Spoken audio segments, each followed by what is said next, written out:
Hi everybody, I'm Jungle Jack Hanna from the Columbus Zoo. Welcome to Snake Bites. Ryan was here somewhere with me. Hey, Jack. I know you've been doing this for a long time and stuff, but that's really not the way we roll when we do this show. Let me just stand back for a second. This is how I want you to do it. Hey, Brian from Snake Bites here. We're down at the Columbus Zoo, and we're with Jack Hanna, and you're watching Snake Bites. Something like that, you know. And you got that? Yeah, all right. okay. See, I know you've been doing it, but see what you can do. Hi everybody, I'm Jungle Jack Hanna. Welcome to Snake Bites.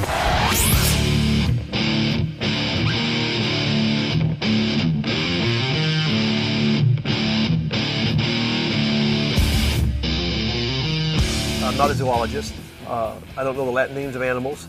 As David Letterman says, I'm a walking encyclopedia of misinformation. But what I do take my job seriously is to try and teach people in a fun way. As far as responsibility, yes, because you obviously want to represent the zoo world the best you can, the zoological world. The only cat in the world with non-retractable claws. The fastest land mammal at 70 miles an hour. If you're going down the interstate at 65, think of a cat passing you. It's amazing. As a matter of fact, one of the things I was going to ask is, why is there a cheetah and a dog in the same pen? Wouldn't that be a conflict? Yeah, that's why I asked the guys that work here.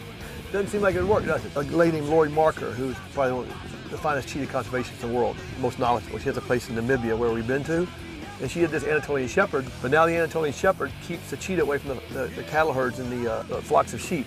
It could be responsible, this dog, for maybe preserving the cheetah for many generations to enjoy. I have no idea how long this is going to last, the dog and the cheetah liking each other. It seems to get along. They were raised for about 10 days old, and it's just, you know, it's a neat thing to see the two of them playing.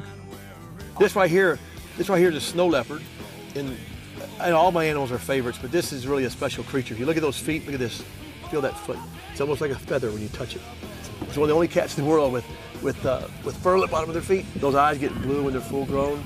That tail there is like you have a jacket. They'll put that tail around them at 40, 50 below zero in the Himalayas when they're up at 5,000, 15,000 feet.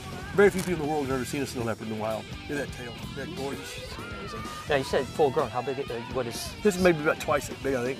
Twice as big, yeah. They're like goats and sheep up in the mountains there. But you know, it's so sad because some people say, well, there's 1,000 left. Some people say 500.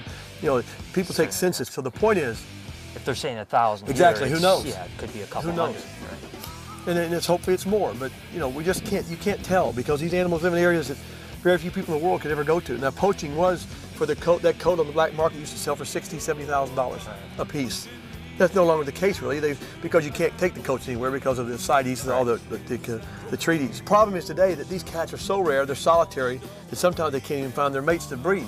And you touch the fur, so you can imagine why people salt that for a coat. Oh my gosh, it's a shame. It's such an incredible animal. I can't imagine anyone doing anything. You said about, you know, I mean, did you guys breeding them here then, or? We bred them here, but right now these animals are sent here by folks around the country, different zoological parks where we raise them, and then they have computer chips in their shoulders, so that could go to a breeding loan in Japan or Australia or Europe, you know, in an accredited zoo. And that's how we follow all these animals throughout their entire lifetime. Gunther Williams always said, you can usually train a wild animal, you can never tame a wild animal. Right. Because it's like a loaded gun, as you well know, it can go off at any time. Right. And this cat here is capable right now of taking your hand off or something like that. But we do work with him with enrichment and all this. You can see here these guys, you know, nothing's done here about knocking animals around, anything like that. These animals they've got all their claws, teeth, and everything. But I could just watch this cat all day long, just laying there like that. And he loves cold weather. You know, right now it's about 20 degrees out here. As you can see, we're both freezing. But this cat here, he's go ahead and take it 20 below zero. He doesn't care. He don't care at all. This is a Siberian lynx. Now you can notice on this cat, the Siberian lynx compared to that snow leopard, look at the feet. Yes, the feet are big, nothing like the snow leopard's foot because it's much wider because of the rocks and everything it's on. But that's a Siberian lynx, and they'll lose some of those spots as this one gets bigger. This might get a little, not quite 2 times as big. So that back foot looks like a snowshoe, see that? So it walks on this big flat part. See the big flat part? Yep. It walks on that, not on the pads of their feet.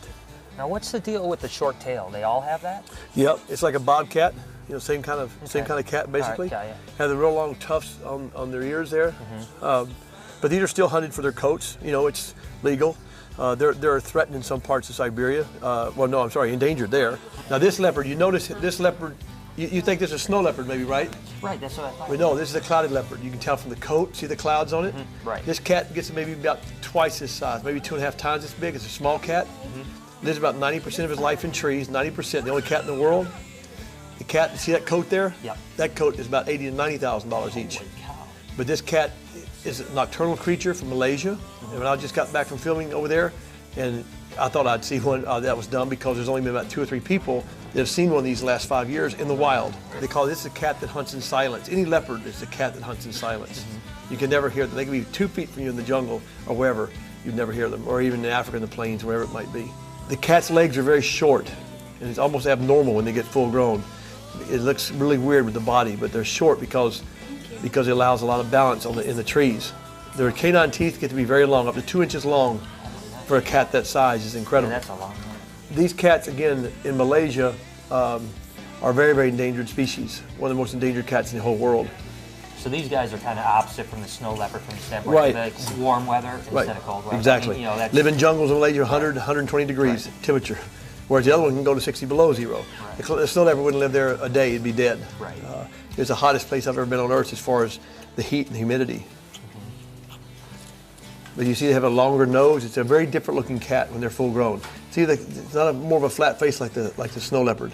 right. It almost looks like they say it dates back to the saber-toothed tiger. Really?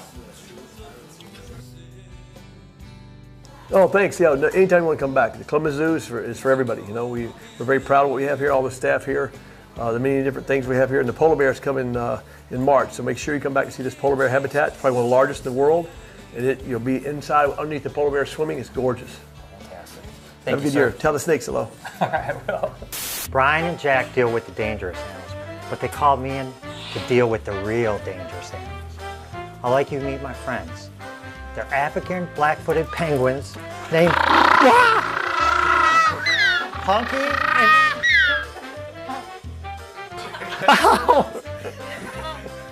Oh, they're nice. Oh, I thought you guys were mean.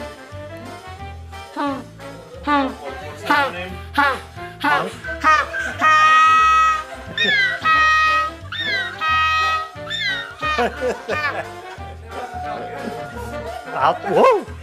Wah!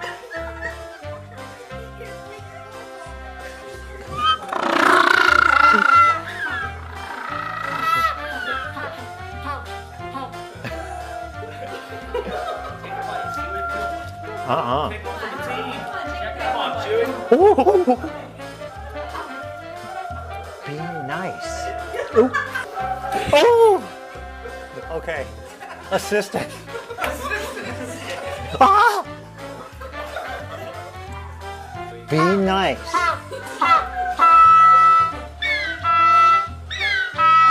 Ooh,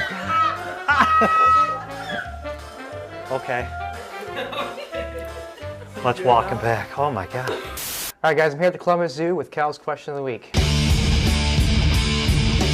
I want to know what's the worst or most ridiculous Christmas gift you've ever received. Jack, what's the worst one you've ever received? Okay, Jack, seriously. Okay, come on. Just tell somebody.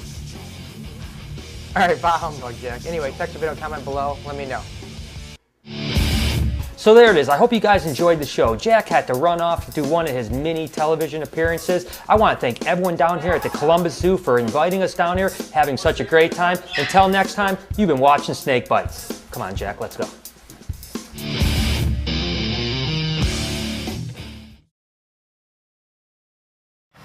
I'm not against responsible pet ownership, but what is responsible? What does that mean? We're going to have to do something because there are certain problems with folks taking these animals. As you well know, it's cool to have a reptile, but then the coolness wears off, and what happens? The animal suffers, and or the people will suffer, or other animals. It might be natural animals, and the natural habitats are going to suffer. I think we're going to come up with something where people have to sign some sort of agreement with you guys, the people that supply these snakes, to where they can come back to where they came from. That's all. Because it's the only way it's going to work. Just explain to them that the most fascinating thing I do in my shows are reptiles. Obviously, I have to go across state lines and take my Burmese python and talk about snakes. And when I do talk about the python, I talk about rattlesnakes. I talk about coral snakes. I talk about many different types of snakes that I've seen throughout the world. If you can't educate millions of people about reptiles, reptiles don't have a chance.